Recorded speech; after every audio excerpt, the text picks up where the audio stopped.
appalled by what happened.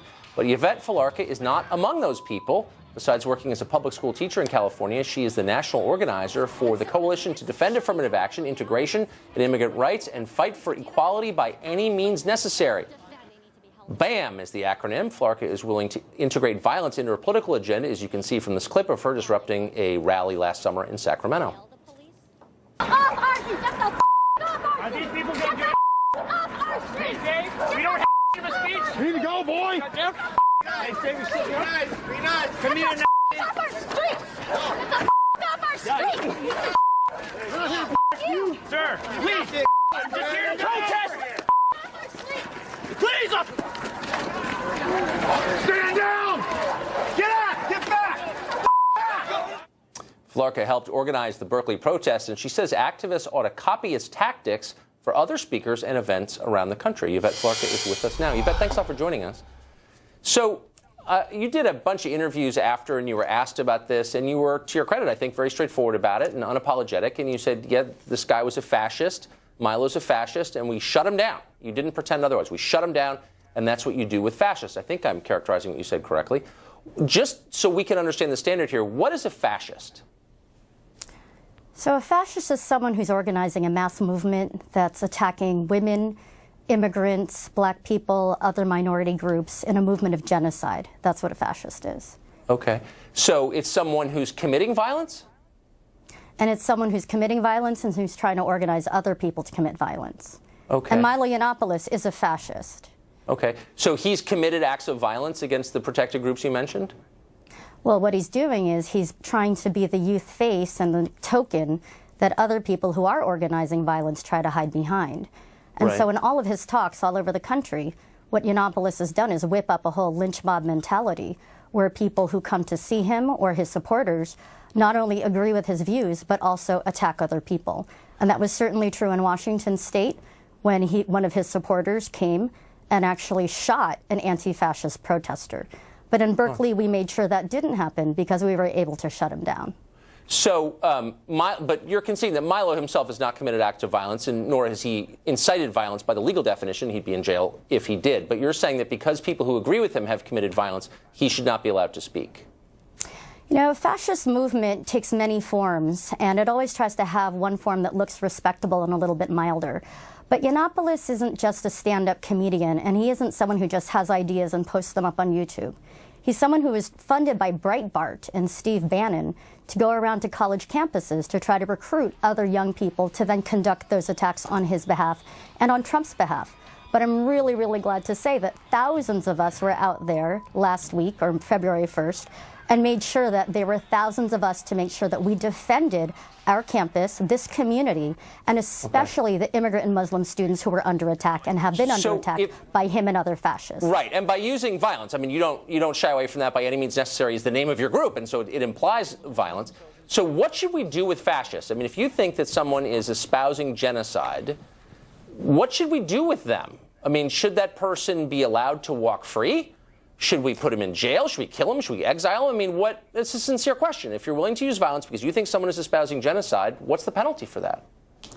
Well, first we've got to make sure we nip it in the bud, and we make sure that they're not allowed to recruit and act as if it's respectable to call for the mass murder of millions of people, in fact, millions who make up the majority of people in this nation at this point.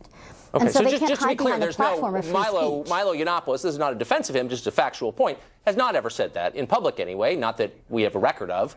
There's no evidence that he has called for the genocide of anybody, as you know, but you're saying by transference in some way, he inspires people who believe that, I guess. But you're not getting my question. Like, when you say nip in the bud, should he be allowed to go on the subway and talk to the guy next to him about perhaps joining his movement? Or should he be allowed to talk to people in restaurants? Or what should we do with the fascist who you believe is inspiring genocide? So first of all, the alt-right is a neo-fascist movement, and they're trying to hide behind some softer versions of their more open counterparts who identify themselves as Nazis. But they're still part of the same movement, first of all. Second of all, when someone is trying to speak at a campus or at a rally, they're doing it not just because they have an opinion, but someone like Yiannopoulos or any other alt-righter or fascist or neo-fascist is doing it to recruit other people. No, we don't let them recruit. And in fact, when you look back at the Holocaust and the lessons that we draw from that, we don't say, oh, well, at least we let them voice their opinion. We say never again. Okay, well, but again, is now, when especially we say that, after Trump. We elevate people like Dietrich Bonhoeffer or members of the plot against the leader of Nazi Germany to kill him.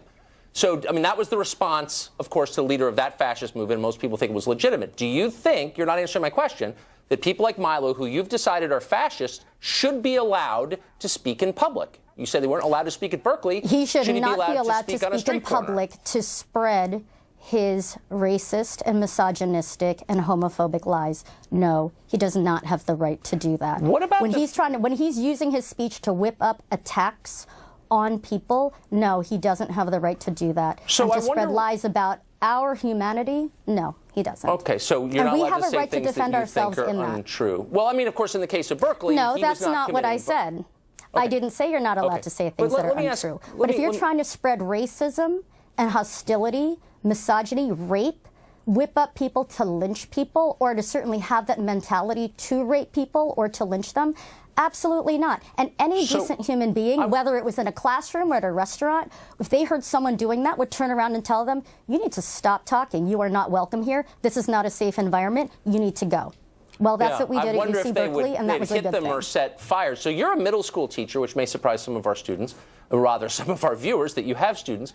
The First Amendment was always kind of the cornerstone of American civic life, the idea that you have the right to say something that other people may vehemently disagree with, but you have that right. It's enshrined in the Bill of Rights. Do you teach that to your students? The First Amendment is about free speech, but that's not an abstraction. And if there was someone in my classroom who was espousing rape or genocide or attacks on Muslims, I would certainly make sure that I stood up for the rest of my students and told them they need to stop. And if they refused to, they would need to leave. Would you hit them? In fact, fascism isn't just about abstract. No, I'm not finished though yet. And I'm not finished yet. If there is a fascist in any situation that I was in, I would call for other people to take action too, but it's not just about the immediate moment. Right. It's also within the context of building a movement. But I don't want this to be abstract. There is a movement against Donald Trump You're getting abstract. and against fascism. I want to bring this back to the concrete, as you said, and rightly so. So if there was a student in your class who started espousing what you believe is fascism, and you said you need to leave, you need to be quiet, you need to leave, and he didn't leave, would you hit him as you hit that protester? Would you beat him up? No, of course not. But that's not what we're talking about here. We're talking about people who, you know what? In Sacramento, there were fascists who had knives tied at the ends of sticks, and they stabbed people, including us. Not the man that you hit. He looked kind of unarmed to me. Oh, yes, actually, they did. And it's funny to you, but it's actually not funny to the rest of us. And that's why we take this really seriously. I know that you take it seriously, and that's why I'm asking you a really simple question. But I am serious as a heart. I am serious as a heartbeat, I believe you. I believe that you're serious. And we're not talking about a classroom. We're talking about people who are trying to kill and murder people and who've already done it. And who are trying to create a hostile environment on these campuses in order to do that. No, that's not a safe environment for immigrant students. That's not a safe environment for women or Muslim students or trans students.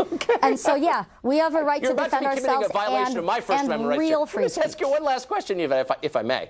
So if you're standing, I just want to know, like, the protocol for anti-fascist activists like yourself. You're standing on a street corner, someone starts saying something you don't like, and you think, boy, that's an act of hostility, that person's a fascist. No, but you are misrepresenting the words that I've been saying. This isn't about not liking something. This isn't about Ben and Jerry's versus Stone Cold Pizza or something.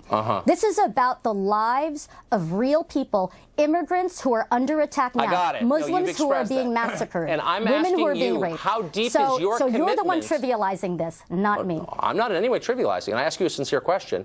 To what extent would you go to stop that person from spreading genocidal propaganda? I would call for people to counter-protest, to stand up, and to shut down any attempts to fascistly recruit and organize. Like, what if I want to keep talking? I'm saying something that you find appalling, but you know what? I've got a First Amendment right. I'm an American. What would you do? So a bunch of people come and say, stop that. I say, no, I'm not going to stop that. I'm an American. What are you going to do next? The First Amendment, you want to talk about the First Amendment? Coretta Scott King's letter wasn't allowed to be read on the floor of the Senate last week under the Constitution in the Senate. Well, that's exactly what happened. And yet, at the same time, you're the one then who's actually trying to defend someone like a fascist speaking and recruiting at a college campus. All right, Yvette, I'm proud to say that we all stood up and we shut him down. Speech rights. All right, thanks for coming on and showing us what you believe. Up next, teachers at a Virginia high school are posting